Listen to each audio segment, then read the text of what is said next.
bu da rekorda şu anda. Sesi şu an buradan alıyor bir tane. Ne düşünüyorsun şu anda?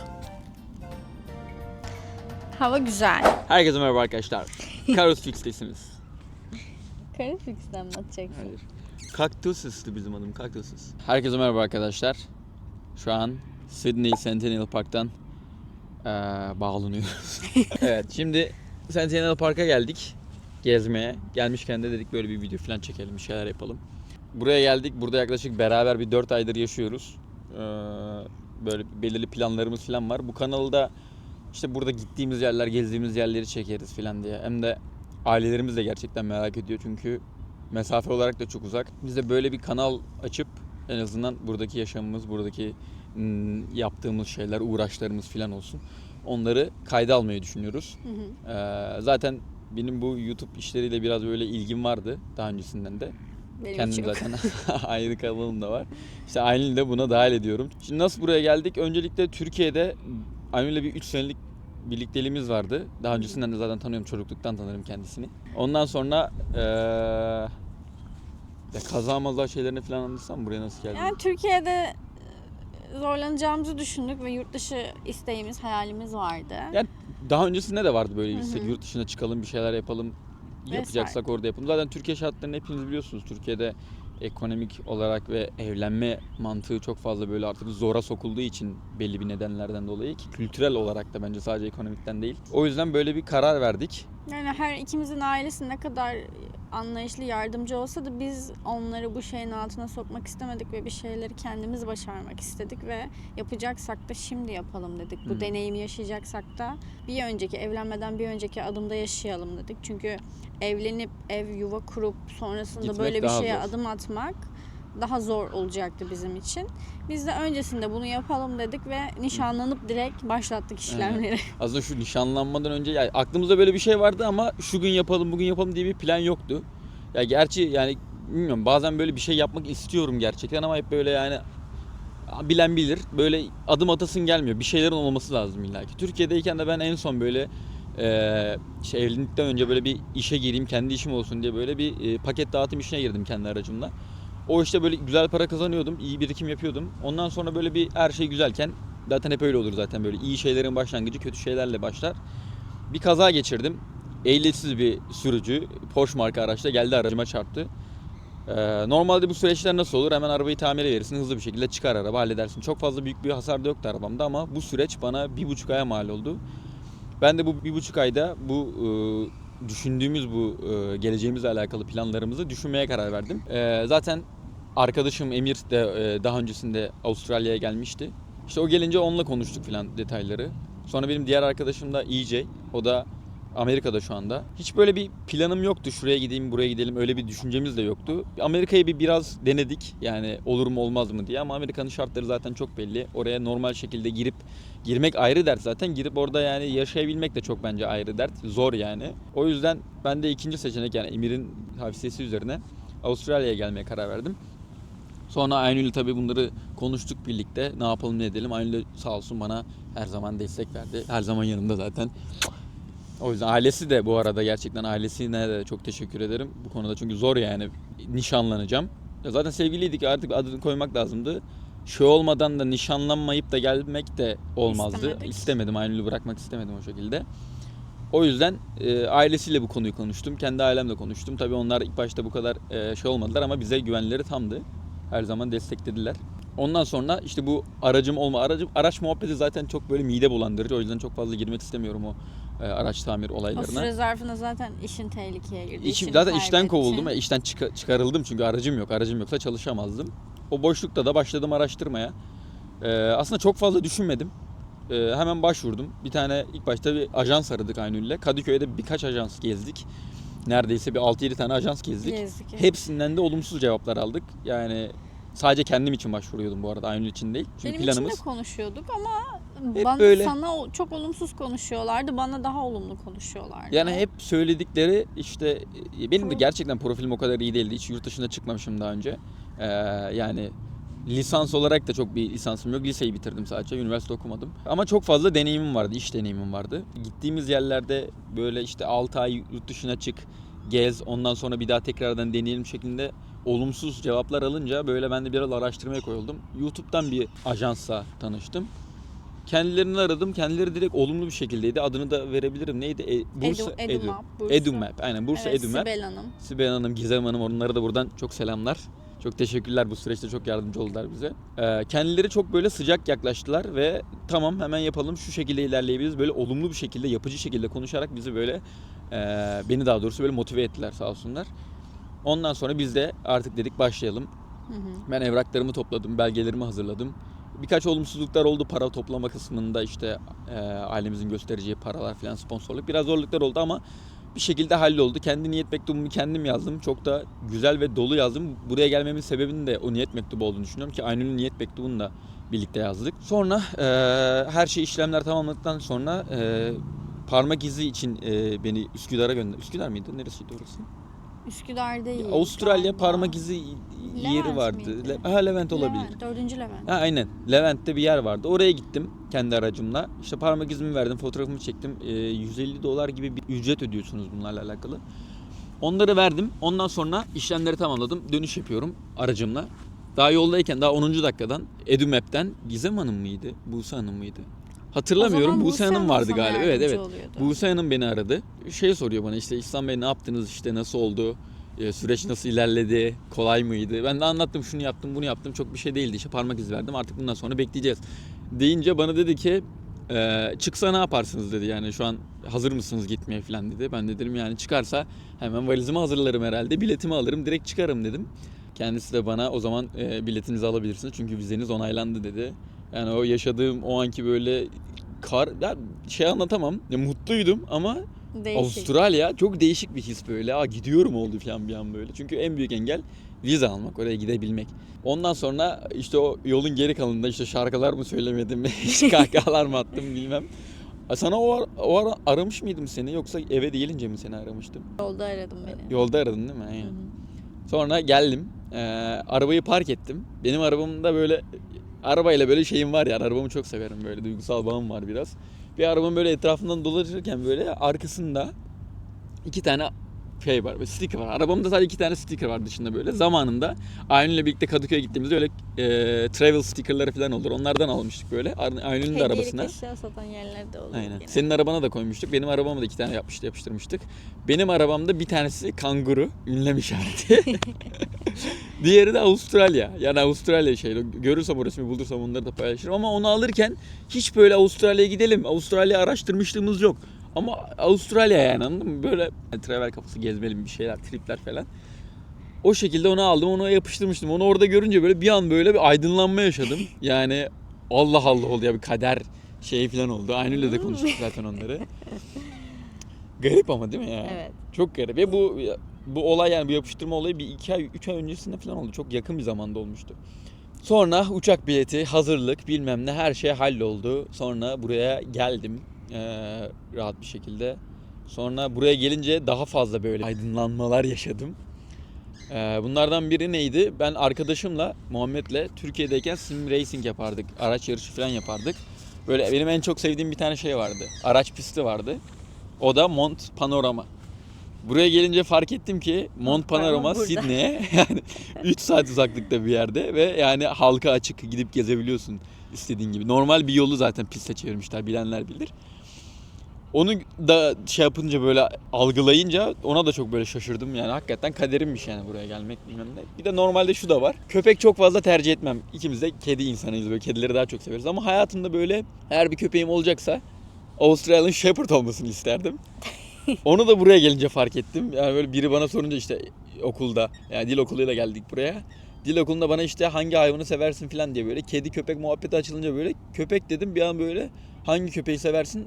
Australian Shepherd dedim, böyle şu oldum biraz, sanki buralıyım diye onu seviyorum gibi. Ama halbuki daha öncesinde beynime kazıdığım bir şeydi, yani istediğim bir şeydi. İşte bu şeyler beni daha çok böyle buraya geleceğim varmış. Kaderimizde böyle bir şey varmış ve o şekilde. Nemo'yu unuttun. Ne? Kayıp balık Nemo. Kayıp balık Nemo'da ne vardı? Ha, Sydney. Aynen, küçükken. Burada çekildi. Evet, küçükken Kayıp Balık Nemo'yu çok severdim. Babam böyle küçük CD almıştı bize, CD çalar. O zamanın parası da 100 lira bir şey. Böyle her zaman kardeşlerimle birlikte böyle film izlerdik. Nemo vardı, babam o zamanlar Nemo almıştı bize animasyon olarak. Nemo'yu böyle çok severdim. Orada sürekli böyle P. Sherman, Wallaby yolu 42 Sydney böyle sürekli onu derdi. Sil, Shade, Sydney. P. Sherman 42 Wallaby Way, Sydney. Sydney'deki o şeyleri filan yani arkadaki Opera House filan Operayı gördük falan sürekli. O görüyoruz. imaj böyle aklımda kalmıştı. Buraya da geldikten sonra tekrar yine onu hatırladık birlikte. O da gerçekten böyle biraz manidar yani bizim için. Ondan sonra işte burada bir şekilde yaşamaya başladım. Okulum başladı, işe Okulum girdi. başladım. Şöyle bir de gerçekten şanssız demek istemiyorum çünkü bir şeyleri yani şansa biraz inanıyorum ama bir şeyler istiyorsan bir şeyleri yapmak zorundasın yani. Ona da inanıyorum. Buraya geldiğimde işlerim güzel halloldu. Yani çok iyi iş bulabildim hızlı bir şekilde. 2 hafta olmadan güzel bir iş yeri bulabildim. Bence biraz da ballı mısın, tatlı dili misin? Tatlı Bilmiyorum. dili değil, bence- Sevdiriyorsun kendini insanlara. Ama oğlum beni tanımadan önce beni nasıl sevecekler? O da var yani. O da var. Şimdi ben işe başvurdum. Burada arkadaşlarım sağ olsunlar. Türk arkadaşlarım. Onlara da buradan selamlar. Berkay, Emir. Kendileri bana sürekli olumsuz şekilde anlattılar. Şunu yapamazsın, bunu yapamazsın. Ya. Çok zor. Ben yapamadım ki kendilerinin... Olumsuz demeyelim de onlar da zorluk çok yaşadıkları için hani uyarma babında. Evet, hani ya kendilerinin gerçekten yaşadığı zor zorluğu şeyler bana yaşamışlar. anlatmaya çalıştılar. Ama bu iyi bir şey değil bence. Çünkü yani yeni gelen birinin ne kadar olumsuzluk bahsedersen olumsuz düşünür ve yapacağı şeylerde geri çekilir yani geri böyle hep böyle. Bence insanın bir yere gelebilmesi için en büyük şey pozitiflik yani. Pozitif olmak zorundasın yani bir şeyler istiyorsan. Çünkü zaten hayatta çok fazla olumsuzluklar var. Bir de kendin üstüne bunu şey yaparsan sürekli ben aynı bununla alakalı nasihatler veriyorum. Daha zora sokarsın kendi açından diye düşünüyorum. Neyse ben başvurdum. 10 tane iş yerine başvurdum. Mekanik üzerine. Buraya gelmişken de yani hep istediğim bir şey vardı. Mekanik üzerine çalışmak isterdim. Hep böyle şey derdim kendime. Babam keşke küçükken beni böyle tamirciye verseydi falan derdim. Buraya gelince dedim en azından orayla alakalı iş bulursam en azından öğrenirim de. Bir de zaten YouTube kanalım var. Karusfix bu araçlarla alakalı. Onun üzerine de videolar çekerim dedim. 10 tane iş yerine başvurdum. Bir cevap alamadım. Sonra birkaç gün içinde şu anki çalıştığım iş yerinden To Be Tire Powers'tan David, ona da buradan selamlar, patronum. O bana mesaj attı. Sonra ben işte böyle araştırdım neresi olduğunu falan. Indeed'den falan başvurunca neresi olduğunu bulamıyorsun. Hangisini? Çünkü çok fazla yere başvurdum. Sonra buldum. To Be Tire Powers. İşte Avustralya'nın iyi bir markası. İnternet sitelerini falan açtım. İyi güzel ama dedim ki ya bana 1 saat mesafe uzaklıkta yani gitmeyeyim falan böyle öyle düşündüm. Çünkü uzak biraz. İş yerime de ters. Dedim daha yakınlarda bulabilirim. İlk başta direkt yazdım bunlara. İşte ben gelemem çok uzak mesafede. Başka iş bulurum işte. Teşekkürler hoşçakalın tarzı. Bunu Emir'e anlatınca dondu kaldı, bana dedi ki yani aptal mısın dedi, iş bulmuşsun bu kadar hızlı bir şekilde. Gitmelisin falan. Ben de öyle deyince demek ki dedim herhalde zor ama ben hep böyle pozitif olduğum için böyle hiçbir şey böyle zor düşünmemiştim. Ben de tekrardan gittim, yazdım kendilerine işte şu gün gelebilirim, gittim ve iyi ki de gitmişim. Şu an yani geldiğimden beri onlarla çalışıyorum ve her şey mükemmel. Kendilerini de çok seviyorum, onlar da beni çok seviyorlar. Şu anda zaten ikinci bir vize aşamasındayız. Onlar da bu konuda çok yardımcı oldular. Neyse ben öyle böyle yaşadım, sonra Aynur için başvurduk. İstersen sen de kendi şeyini anlat bakalım.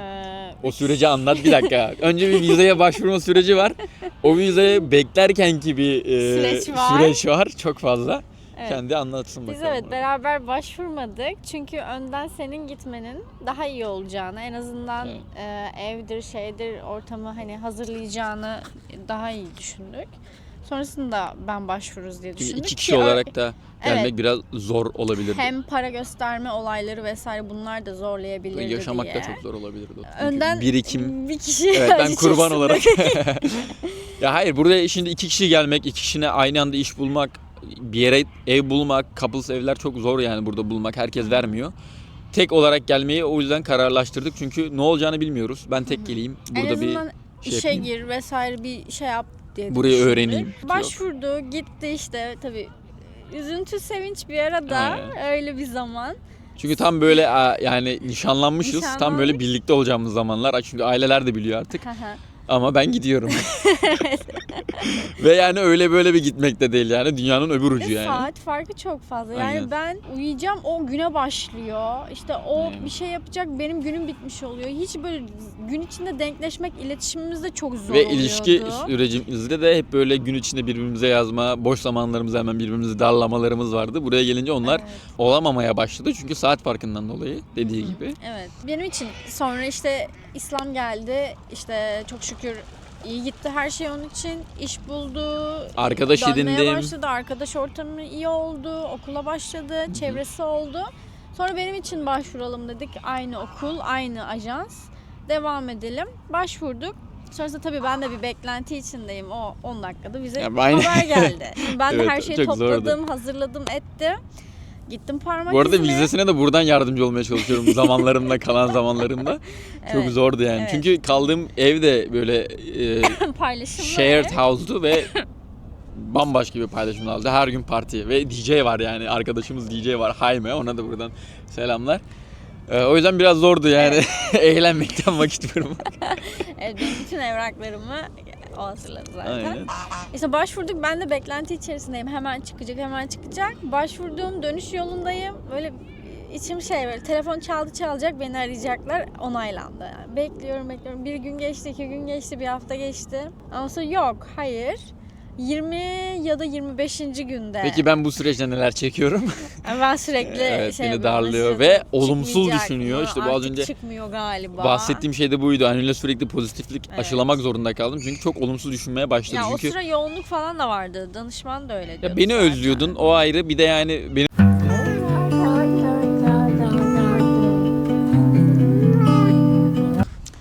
Ondan sonra benim evrakları hazırladık, başvurduk. Yaklaşık 20-25 gün sonra bana cevap geldi. Ondan sonra işte bilet al vesaire derken ben de hemen uçtum Orada buraya. Yani ben ben de- de beklemek istemedim. benim tarafımdan anlatayım. O ara ben okuldaydım. Okuldaydım. Beni aramıştım bir anda. Dışarı fırladım böyle. Çünkü zaten buradaki bütün arkadaşlarım da biliyordu. İşte nişanlı olduğumu, nişanlımın geleceğini beklediğimi falan böyle vizeye başvurduğumuzda her gün soruyorlardı. Şimdi beni böyle bizim de okulun böyle sınıfın her tarafı camdı. Ben dışarıda böyle deliriyorum tabii. İnsanlar beni görüyor. Çıktı falan diyorum böyle insanlar çıldırıyor bana el sallıyorlar falan görmen lazım. Çok böyle duygusal bir andı. Evet.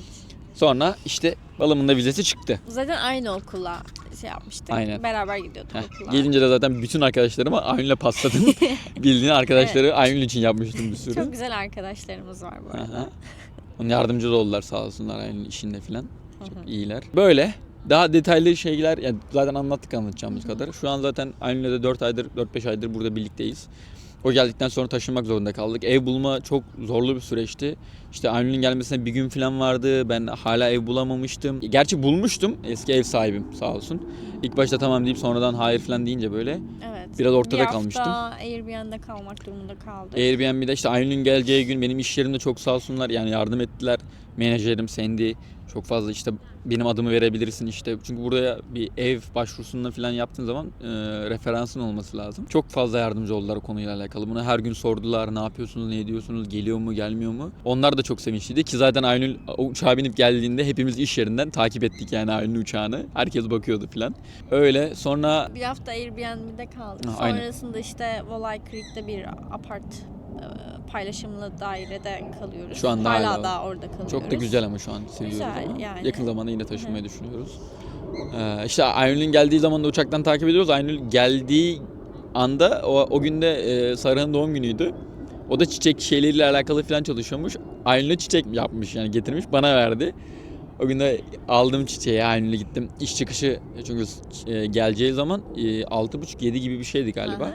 Buranın saatiyle 6.30-7 Aynen. gibiydim. Ben de 4.30 gibi 5 gibi işten çıktım. O zaman ben de holiday'deydim. O çok iyi oldu mesela. Sen geldiğin zaman ben holiday'deydim. O yüzden okula gitmeme gerek yoktu. Daha rahat böyle Aynur'la vakit geçirebildik yani. En azından o süreci atlatana kadar. Sonra çiçeklerle işte Sydney Airport'a gittim. Sonra Aynur'u oradan aldım. Oradan birlikte yeni evimizdeydi. Gerçi o geçici evlerden birine gittik. Ondan Evet. sonra sürecimiz başladı.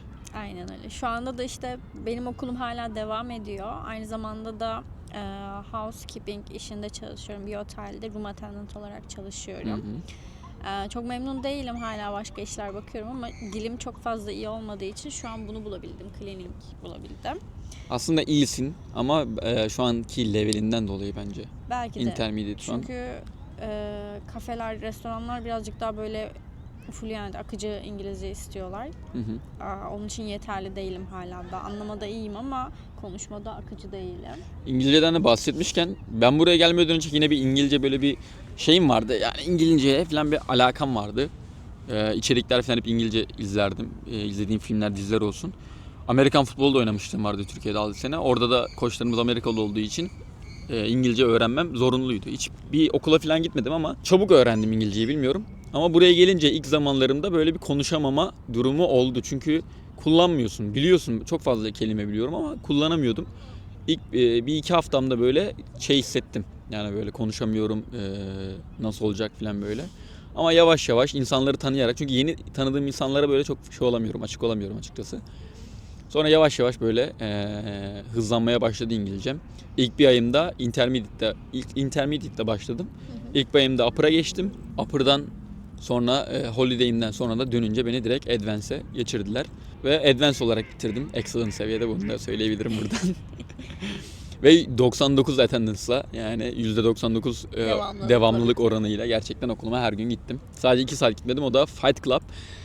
Sinemaya gelmişti. Yeniden vizyona girmişti. O yüzden o da olur yani, o kadar da. Ve İngilizce izledim zaten. O da ders niyetine sayılabilirdi. Şu anda da yeni bir vize aşamamız var. Aynen. Onun dışında da başka bir şeyimiz şu an yok. İşimden bahsedeyim biraz ben de. İşte Tubi Tires Power, Avustralya'nın en büyük lastik firması. Yani hem lastik satıyorlar hem lastik değiştirme falan olsun. Bir sürü şubesi var zaten. Aynen, bir sürü şubesi var ve gerçekten böyle sağlam bir şube. Kendi zaten internet siteleri de bayağı böyle anlıyorsun zaten içine girdiğin zaman. YouTube'da falan videoları falan var. Çok eski, böyle 50 senelik bir firma. Ve Avustralyalılar, yani hiç böyle yabancı bir şeyleri yok. İş yerim çok iyi. İş arkadaşlarım çok iyi. Beni çok seviyorlar ki ben de zaten işimi iyi yaptığım için beni çok seviyorlar. Bana karşı şeffaflar. Sürekli yardım etmeye çalışıyorlar. Yani yardımdan ziyade sadece şey de, gerçekten böyle elbise de veriyorlar bana, böyle bizim patron. Evet. Şey, Yağmurluk falan hediye ediyorlar. Dediğim de bu şey değil, yani kendi kullandıkları değil, lastik Sıfır. firması olduğu için sponsor ürünler veriliyor. Onlar da bunları bana veriyorlar. Mesela bizim Jeff patrona verilmiş bir sponsor ceketi vardı. Sağ olsun bana verdi onu. Şu an kışı onunla geçiriyorum yani. Çok da güzel, böyle av ceketi, çok da severim. Şapka falan da hediye Şapka verdiler, etmişlerdi. evet. Şapka, şemsiye, Falcon'ın şemsiyesi vardı, sağ olsun onu ben kaybettim. Hatta geçen bana şey de teklif etti. Koltuk takımı teklif etti. Biraz abarttılar. Taşıyamadım çünkü evim de yoktu onu koyacak. Koyacak yerisi yoktu. Sağ olsunlar. Öyle. Şimdi yeni vizem bitti bu arada. Yeni vize durumunda da kendilerine gittim, açıkladım bu vize durumu. Kendileri sağ olsun bana sponsorluk teklif ettiler. Ama birkaç böyle bir hafta içinde falan araştırdığımızda olmuyor falan şeklinde, böyle bir olmadı yani sponsorluk Tahir işinden. Ama sonra bütün sponsorluk belgelerini bana verdiler. Yani belge olsun, government'e şey olsun, mektup olsun. Benimle alakalı, işte bu eleman benimle çalışıyor. Bundan sonra bu bölümde çalışacak. Alignment var bizim orada. Lastik hizalaması, tekerlek hizalaması ile alakalı. Rot. Mekanikte evet, rot balance olarak geçiyor. Orada beni pozisyona verecek şeyden sonra, vize alımından sonra. Kendisi yazdı, mektupta belirtti. Bana vize vermeleri konusunda ricada bulundu. Ve şirket hesaplarını da gösterdi ki aldığım okul 2. level bir okul, seviye 2 bir okul. Seviye 2 okullarda da $30.000 bir para göstermen lazım. Sponsorluk babında. Ödemiyorsun tabii ki. İşte ben okulu hallettim. İşte okula başvurdum, ödemelerimi yaptım, sigortamı yaptım. Kendileri de sağ olsun o belgeleri bana verdiler. Şu anda bekliyoruz. 2 senelik bir mekanik sertifika programına başvurdum. Eğer çıkarsa 2026'ya kadar buradayım. Aynı'nın henüz bir 3-4 ayı var herhalde. 3 ay mı 4 ay mı? Ekim'e kadar vizem var. Ekim'e kadar vizesi var. Ona da ileride partner vizesi olarak düşünüyoruz ama bakalım, belki partner vizesinin biraz pahalı olduğunu duydum. Belki ben de bir okul alayım. Olmadı sana da bir sertifika programı yapabiliriz. İşte dediğim Duruma gibi göre bakacağız. aynen. Ya mekanik olarak gitmemin sebebi de, eğer burada kalmayı düşünüyorsak bir meslek edinmek istedim. Ki zaten bunun üzerine de bir tutkum var. Hobi olarak da sevdiğim bir iş zaten. Arabalarla uğraşmayı seviyorum. Hem de zaten YouTube'a içerik de üretebilirim mekanik üzerinden. Böyle bir plan yaptık ileriye dönük.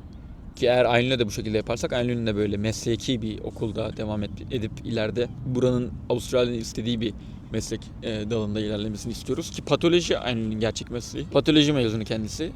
Türkiye'de Burada tabii çok fazla patoloji laboratuvarı var. Çünkü burada ozon tabakası delik olduğu için UV ışınlarını direkt alıyor ve cilt kanseri çok yaygın. hiç burada. düşünmedim böyle. Ve patoloji laboratuvarı her yerde var. Geçen ben de Aslında gördüm, evet. patolojiyle ilgili bir şey bulup burada devam ettirebilirsem ya da tekrardan bir eğitim ya da, yani denklik yoktur diye düşünüyorum ama tekrardan belki bir eğitim alırsam, Patoloji üzerine sertifika alırsın belki. eğitim alırsam ve dilim de gerçekten iyi olursa belki laboratuvarlarda çalışabilirim. Bu da çok iyi olur bizim için. Ki patronum da bunu sormuştu. Patoloji Burada şeyleri var, çok yaygın konuşabiliriz diye. çünkü burada çok kanser vakaları var. Çünkü güneş yakıyor yani.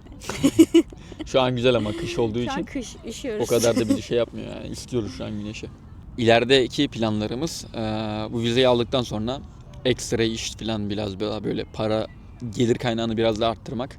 Çünkü 2 sene burada yaşayacağız. Benim okulum biraz pahalı. O yüzden hem onu ödeyip hem biriktirmek biraz zor olacak. O yüzden şimdi iş bakacağız. Daha fazla ekstra iş bakacağız burada. Ben zaten full time çalışabiliyorum bu mekanik sertifika programında ama bir gün gidemeyeceğim işe. Oraya gitmem lazım. Onun dışında böyle. O zaman bu videoda işte buraya nasıl geldik, neler yaşadık. Çok detaylı olmamakla Şu an yüzeysel olarak anlattık. Neler yapıyoruz yüzeysel olarak ve bir sonraki hedefimiz, aşamamız da olacak. Aynen. Onlardan yüzeysel olarak bahsetmeye çalıştık. Umarım yararlı bir içerik olmuştur sizler için. Yani sorularınızı falan sorabilirsiniz, yorum yapabilirsiniz aşağıda merak ettiklerinizi. Çünkü bu videoyu böyle genelleme, buraya Evet. nasıl geldik, ne yaptıklarımızla alakalı çekelim dedik. Konuştuklarımızla alakalı detaylı şeyler isterseniz, bilgiler isterseniz onları da paylaşın. Yani yorum olarak yazın. Biz de onlarla alakalı videolar çekelim. Onun dışında bu kanalda ne yapacağız? İşte gezebilirsek şu an yani çok fazla İnşallah çalıştığımız bir için. araba alabilirsek. Evet, niyetimiz araba almak. Araba alırsak gezmeyi düşünüyoruz. gezmeyi düşünüyoruz. Ama onun dışında zaten yine gidebildiğimiz yerleri gezip kanala yükleyeceğiz. Şimdilik böyle. Peki Avustralya ile alakalı düşüncelerimiz neler şu an? Yani 8 aydır, 4 aydır, genel 5 olarak aydır yaşıyoruz burada. Mutlu bir ülke, konforlu Farklılıklar bir neler ülke. Yani özgür ve mutlu, olumlu, pozitif düşünebiliyorsunuz her konuda. Çünkü insanların bakış açısı çok farklı, yaklaşımı çok farklı. Olumsuzlukla karşılaşıyorsanız ki eğer büyük ihtimalle aynı yerdensinizdir yani. Evet. Ya da sizin olumsuzluğunuzdur ya da yani etrafınızdaki insanlar Türktür. Açıkça öyle söyleyeyim yani söylemek istemiyorum ama Evet. gerçekten öyle. Yani buraya gelip de benim çok fazla Türk arkadaşım yoktu. Biraz uzak durmaya çalıştım. Beyza hariç. Beyza'ya selam burada. Birkaç tane var. Onlar Birkaç da tane var. çok Onlar da çok özeller. tatlı insanlar aynen. Onlarla alakalı bir şey ama genel olarak bilmiyorum. Türkler böyle biraz olumsuzlar. Ki doğal bir şey bu da Türkiye'de yaşadıkları için. Belki de biz hani çok zor şartlar Türk şeyleri Aynen onlar oradan geldiğim için ama kişisel olarak da olduğunu düşünüyorum yani. olabilir. Ben hiç Yapımızla yani- alakalı biraz depresif bir Evet millet Aynül de öyle ama olabiliriz. biraz sen de biraz evet. Negatif insanlar olabiliriz. Aynen. Hak veriyorum onlara da. Ama hiçbir Onun katkısı dışında yok yani. Genel olarak Sydney çok güzel. Evet. Yani şu an sadece Sydney'i biliyoruz. Diğer yerleri de görmek istiyoruz. Adelaide çok güzel diye yaşamak için Queensland duydum. çok güzel. Melbourne'ü bilmiyoruz, gitmedik. Oraları bilmiyorum. Zaten Avustralya Orası da çok büyük. merkezi ama Çok büyük yani. Çok güzel şeyler var ama yapılacak. İşte araba önemli olan. Çünkü ulaşım çok fazla dolar harcıyor yani. evet, ulaşım fazla. pahalı. Evet. Yani toplu taşıma bence pahalı. Ve yeni de arttı yani. Normalde 4.75'e gittiğim yere şu an 5.20'ye falan gidiyorum. Çok pahalı. Bunun yerine araba alıp gezmek daha mantıklı. İşte bakalım yakın zamanda lisansa başvuracağım. Driver lisansa. Kendi ehliyetim, uluslararası ehliyetim 3 seneden fazla olduğu için ya Türkiye ehliyetim. Direkt full lisansa geçebiliyorum. Avustralyan lisansına geçebiliyorum. Burada çünkü LP ya şeyleri var böyle Seviyelerine learner göre seviye falan var. Bunları şimdi çok aracı- konuşmaya gerek aynen. yok. Çok detaya girmeyelim bunlarla alakalı. Başvurmayı düşünüyorum. Ondan sonra bir araba. Ki Aynur'un da zaten ehliyeti falan var. Kendisi de uzun yıllar araç kullandı. Türkiye'de de işte burada da sana bir ehliyet alırsak beraber yol yapabiliriz. O zaman şimdilik bu videoyu burada sonlandıralım. Sonra kaldığımız yerden gezmeye devam edelim Centennial Park'ı. Oh, o zaman teşekkürler bizi dinlediğiniz için. Bizi takip ederseniz seviniriz çünkü yeni bir kanal. Evet, çok yeniyiz. Destek olursanız seviniriz. Seviniriz. Yorumlarınızı da bekliyoruz. O zaman kendinize iyi Çok bakın. iyi bakın. Görüşmek üzere. Bye bye.